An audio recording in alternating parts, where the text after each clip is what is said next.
This week, we got the final installment on Rao Graymalkin, a return to old school X-Men crossovers. The finale is Uncanny X-Men number 8, Gail Simone writing, Javier Garron on art. I'm really shocked that there was really almost zero action whatsoever in the finale of this event. And really, at the end, Doc, nothing is actually fixed. Resolved? Nothing is discovered. Resolved. Yes. They just went somewhere, meandered about, got into some stupid pointless fight, and fucking quit. I know that you were hopeful that Gail Simone perhaps could recapture some of her old magic, from like 15 years ago, bring it to Uncanny X-Men in modern times. I was far more skeptical, and I believe that Wes was right in this occasion, Doc, because I don't think that she's improved at all. In fact, I think she's worse than she's ever been. I 100% agree with you, and you were 100% right. Look, I had an expectation that Gail would give a shit because her career is essentially in the toilet. She spent the last 15 years barely even doing first drafts that turn into the final script. Her sense of humor has went from kind of quirky to, oh my God, shoot me in the head. She really, really, really needed the career rebound. I expected her to step up to the plate, and she has fucking struck out. Absolutely. And the worst thing about everything that she's done on Uncanny X-Men, without a doubt, it's been the worst thing since the very first issue, is her voice for Rogue is perhaps the worst that I've ever seen. I don't believe she understands that Rogue is Cajun. I think she thinks Rogue is retarded. There's this terrible interaction in a book of terrible interactions between her and Cyclops. She says, "Them kids came to get one of their own back, and don't you take a tow with me, sugar. Least we don't have Magneto on our team. I'm never gonna be you, Scott, and you're never gonna be Professor X." At one point, they're like waking people up as this confrontation is going on with Professor X that I'll get to here in a second. And Remy goes, "Why'd you wake me up last, mon chéri?" And she's like, "I saved the best for last. You're like a beignet at the bottom with all the sugar." And I was like, somebody take a gun, point it to my head, and put me out of my fucking misery reading this shitty comic book. Honestly, her voice for everyone, just absolutely the worst. I don't know who she thinks Rogue is in this comic, but honestly, it sounded like some fucking really terrible dialogue that was left on the cutting room floor for a character in fucking Django Unchained that Tarantino was like, I know I'm doing a fucking spoof here, but holy shit, that's fucking terrible and racist. It was unbearable. And I mean, obviously she spends a little bit of this comic with her Rogue is so much better than Cyclops because I hate Cyclops and Cyclops sucks thing that she has. We all expected that. But I don't know if there was a single character in here that her voice was even close on. I wanted to rip the fucking comic book up and I was reading it on my laptop. Did you notice all of a sudden Rogue looks like Laura Dern in this comic book? She really did in a couple of spots. I don't mind a ball-busting Rogue to a degree, but this is so far over the top. She just becomes fucking mutant Karen at one point, and she's just like fucking pouty the entire time.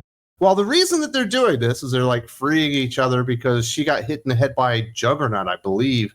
But everyone's basically frozen because Bobby Scurvy, who is apparently a telekinetic as powerful or more powerful than Charles Xavier and Professor X, are having a telepath off. It goes on for the most part of this entire comic book. That's why there's literally no confrontation whatsoever, because it's these guys using their mind force powers on each other. And we got the revelation that it's not just Bobby Scurvy out there that's also as powerful and could rival Professor X when it comes to like telepathy or whatever. There's 4 more. They're called the Avians. Fortunately, one of them is dead. Harvey X, the kid that died of cancer when he was 9, apparently was one of the Avians. And it was one of the worst reveals I've had in a long time, that we're going to get more shit like this. The impression that I got, and maybe I was wrong, is that they were all kind of clones of Xavier. Well, the kid was bald. I was just like, all right, you're going to do the stupid psychic battle. Okay, back in the day, people used to be able to depict that fairly well. Xavier would have like this fucking samurai armor. You'd be able to kind of see through him.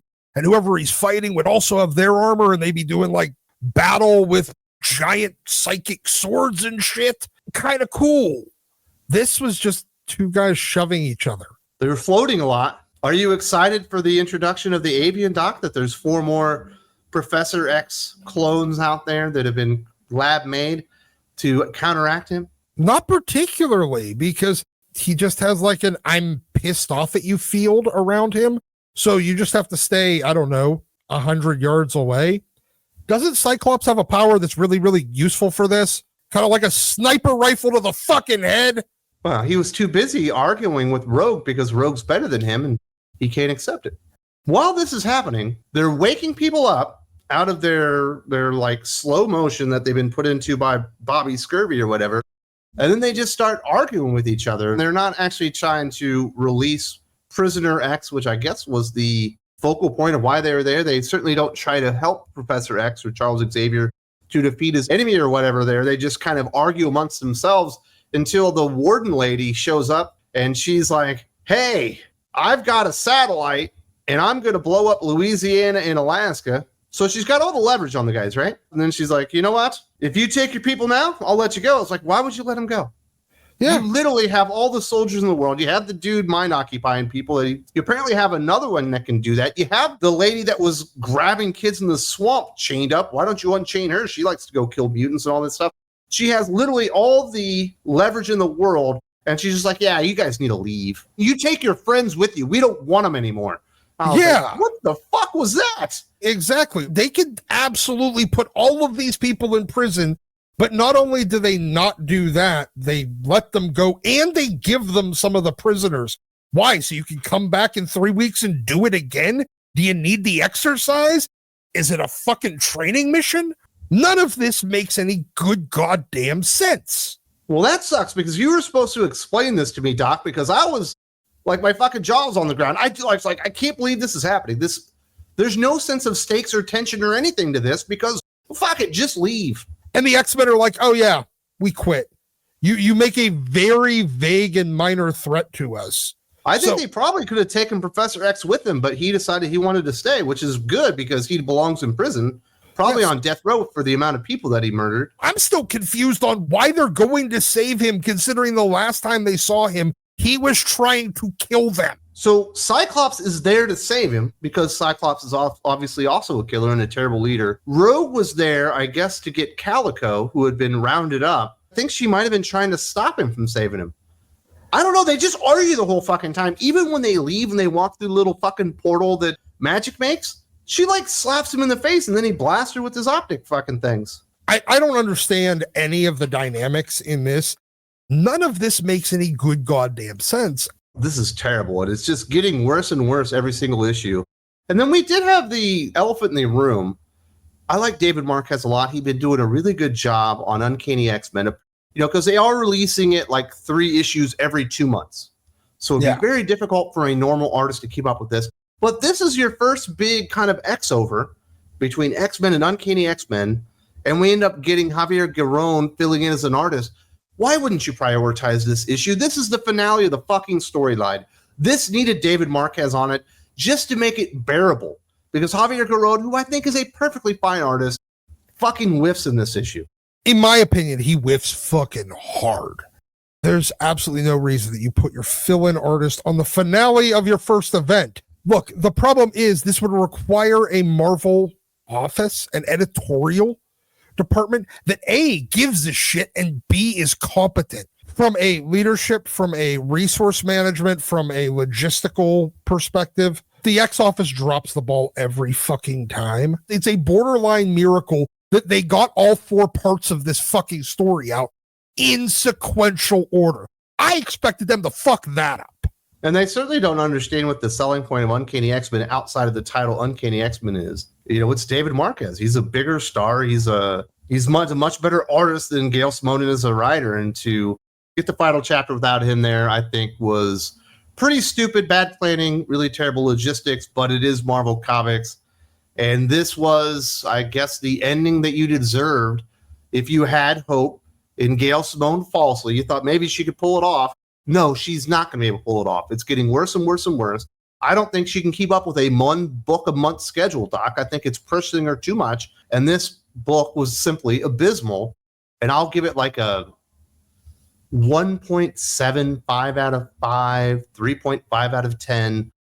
An enormous failure on the part of Gail Simone and Javier Garrón this week. I think right here, this issue is the consequences of Applebee's no longer allowing her to just plant herself in a chair. She actually has to order and then leave.